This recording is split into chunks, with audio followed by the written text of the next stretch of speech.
Hi, I'm Eric. I'm back with another video. It is Sunday afternoon here in kind of hot and sunny today, Thailand, and I want to talk with you about the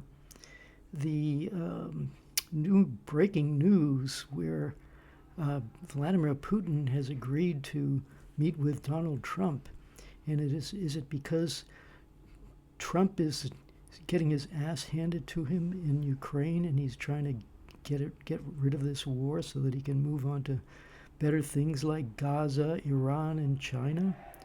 Or is it that Putin is just tired of fighting and he's willing to give in, and so he's going to go to Alaska to go to the den of the enemy in order to surrender to Trump's overwhelming personality?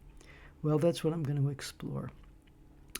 But I want to start off by saying that the one of the really interesting phenomena that I'm seeing is the astounding ignorance that American people have about history in general and Russia and specifically and war specifically. So in this war specifically, I got an email from Seymour Hersh, who is, one of the great journalists. He's been doing fantastic work for decades, decades and decades.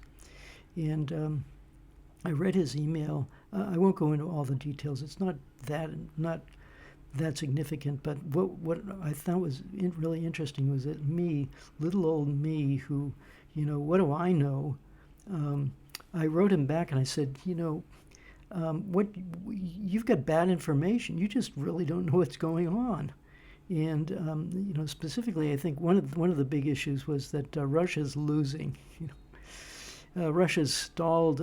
Its attack on Ukraine is stalling, and it's not making any headway. And how do I know this? Because some high-level U.S. government official told me so. And I'm looking at this. I'm thinking, who is this? Who's this government official? Why does he say this kind of stuff? Because it's quite clear to anybody who really objectively looks at it, knows that this simply isn't true. Well, I got another email from one of my great, what can I say, sources of information, Larry Johnson. And Larry Johnson was a former CIA employee for a number of years, and he did analytical work, and he also even planned operations.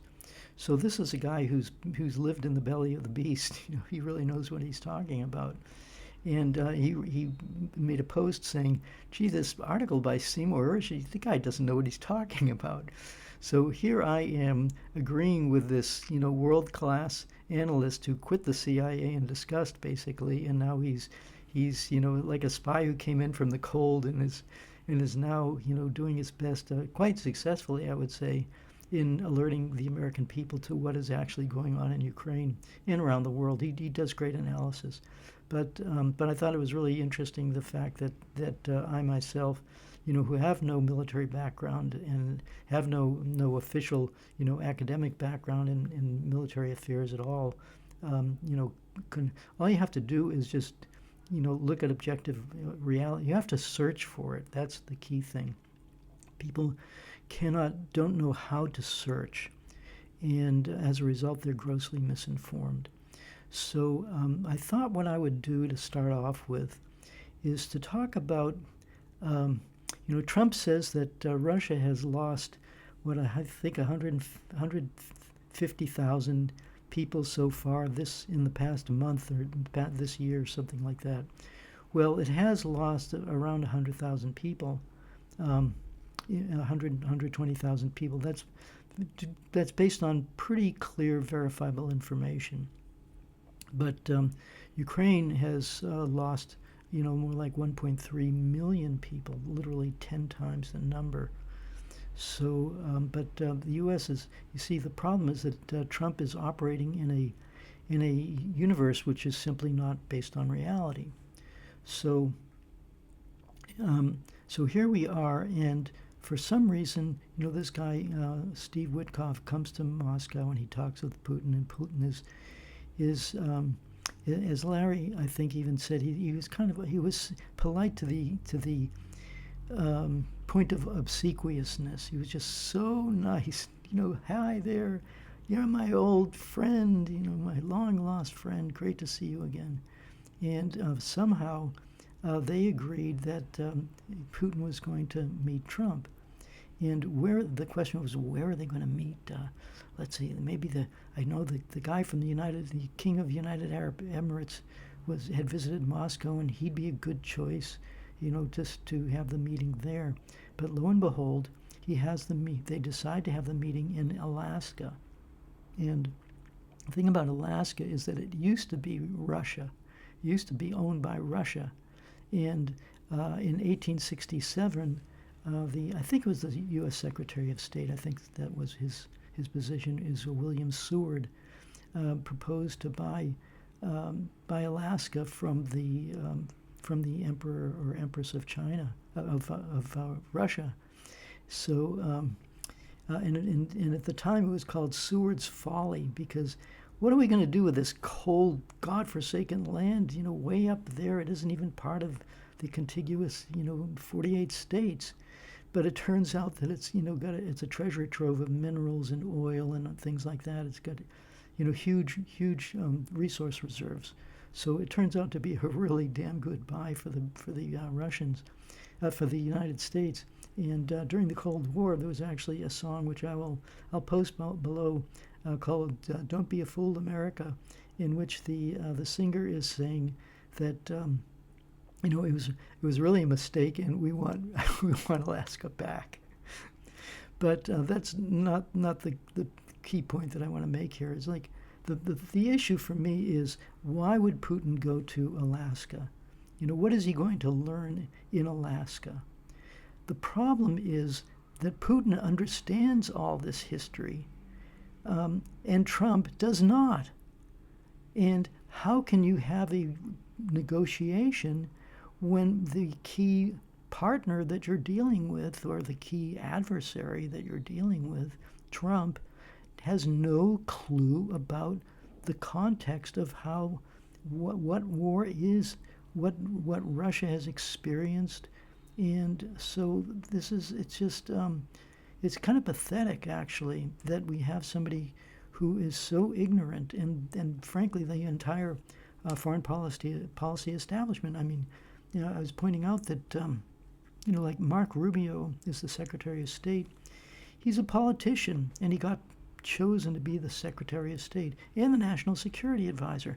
What training does he have to do that? None. Whereas you have somebody like Sergei Lavrov or Ryabkov or Ushakov. These are high-ranking Russian government officials, and they were trained, for years to be diplomats. And they went to universities. They studied extremely hard, and they worked their way up through the ranks. So you have somebody like Lavrov, who's been he's been the foreign minister of the Russian Federation for, 20 years or something. He's highly experienced, and we're dealing with Trump, who was a real estate casino operator, slumlord. He started a university to convince people that they could become real estate millionaires, and they lost their money. It was a waste of time.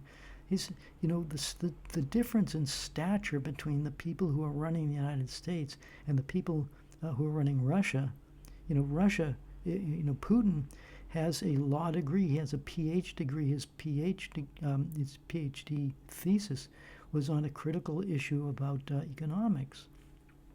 And to top it all off, he also is a black belt in judo, and judo is a completely different cultural, artifact. So when you study judo, you're learning a completely different skill. You're learning an intuitive skill on how to deal with an adversary. And what's the difference between that and Trump's book that somebody ghost wrote for him called The Art of the Deal?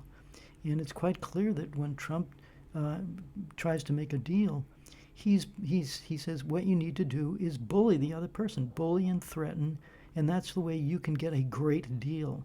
Well, is it really a great deal? Is it really going to solve the problem? No, it will not. You need to have, at a minimum, what is called strategic empathy. You need to be able to put yourself in the position, in the shoes of the other person. So that is what I'm talking about here.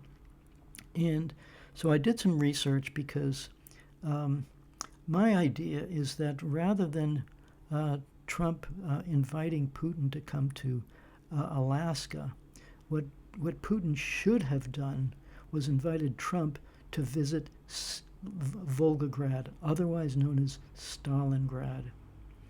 I did some research, and it turns out that the United States has had a number of wars throughout its history, and the total number of wars, the total number of people who died in all of the wars in the United States, was 1,299,330. This is according to DeepSeek AI, so you can take that however you wish, but I think it's probably pretty accurate. The other interesting statistic that was how many soldiers died in all U.S. battles throughout its entire history from the Revolutionary War up until today. And the answer to that is 148,788. So just think about that. Total killed 1.3 million, and in all the battles, about 150,000 total. So in 2022, I decided to see for myself what the story was about this city called Stalingrad. And it is a city on the Volga River, it's in Russia, it's affectionately called the Mother Volga River. You could say it's kind of the equivalent of maybe the Mississippi River in the United States. It's a huge river with lots of traffic going on, and it's a very, very important throughout Russian history. So this city called Stalingrad was founded, I think, maybe 100 years earlier, and it was known as Tsaritsyn. The name is not terribly important, but it was called Tsaritsyn. And then after the Russian Revolution, when the city was really built up a lot, it was renamed Stalingrad to honor the leader of the Soviet Union at that time, Joseph Stalin. So and then this is, I think, in the 1930s. I'm not sure if 1920s or 1930s, it was renamed Stalingrad. And then what happened was the Soviet Union was attacked by the Nazi forces and their allies. What they wanted to do was to capture this strategically important city, partly for its name, because if the Nazis captured the city named after the leader of the Soviet Union, that would be a tremendous propaganda victory for the Germans. But the other reason was that they hoped to capture this city and then kind of make an end run around Moscow so that they could circle around and then attack Moscow from the rear. Plus, because it is on a key river, there was tremendous river traffic, which was taking oil and other resources from southern Soviet Union up to Moscow and other areas so that it could be distributed. So Stalingrad was a very, very important city. So the question is, how many people died in Stalingrad?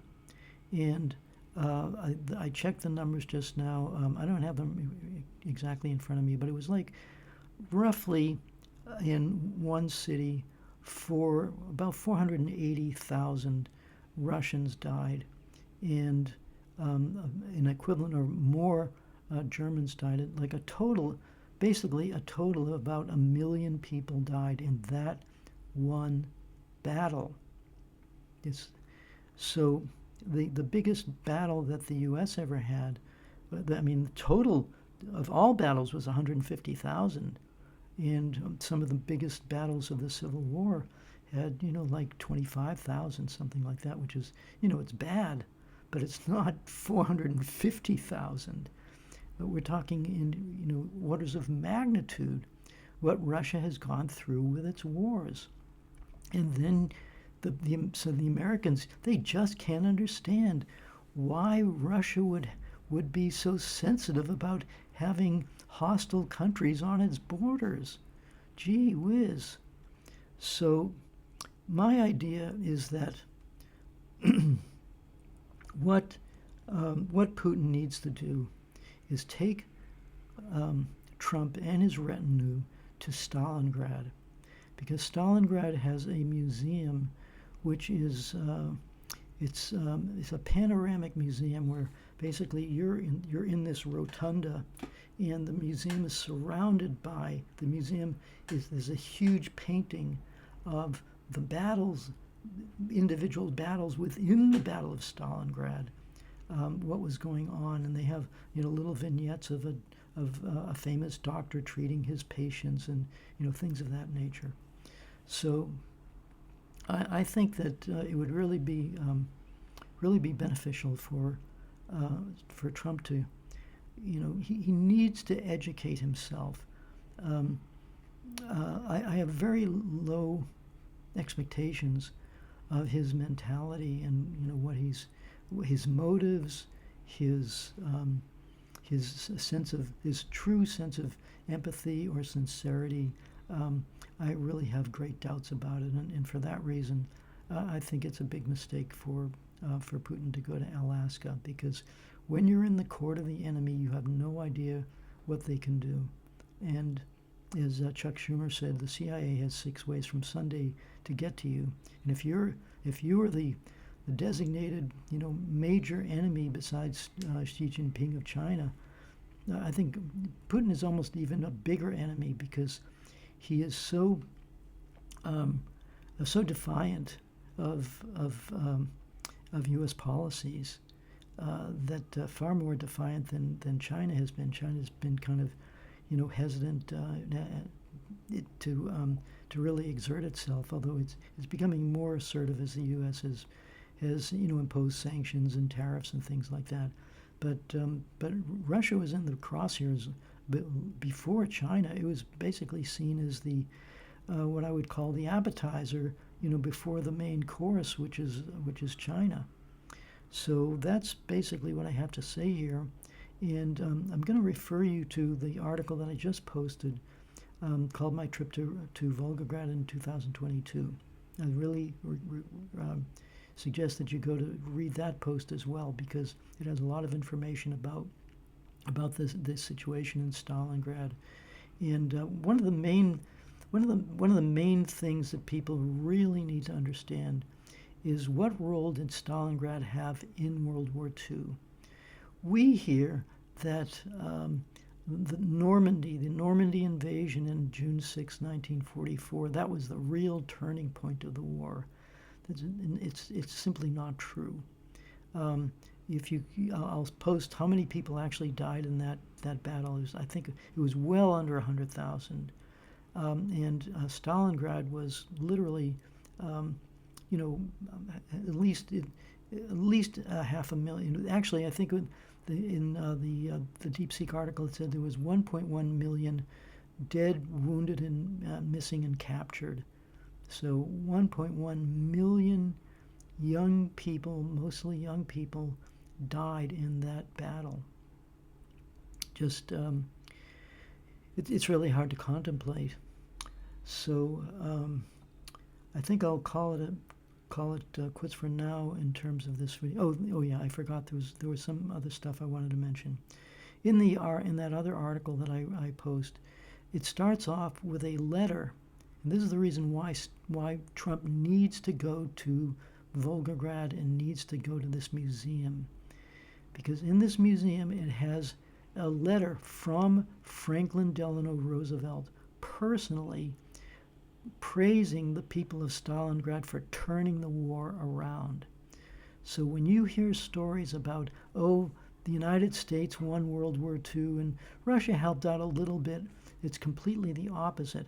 Our own president of the United States said, you guys really did it. You know, you really won World War II for us, starting with 1943. And there's other quotes of other very important U.S. military officers who say the same thing. So all of this information, all this history is suppressed.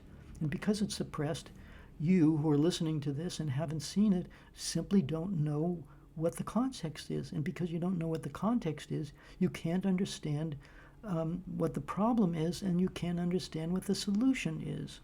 So when Russia says we need to not only demilitarize, we need to denazify Ukraine, it's because there are holdovers, there are Nazis running the government in Kiev who are carrying on the legacy of the people who killed, the 1.1 million people killed, wounded, or took prisoner 1.1 million people in Stalingrad.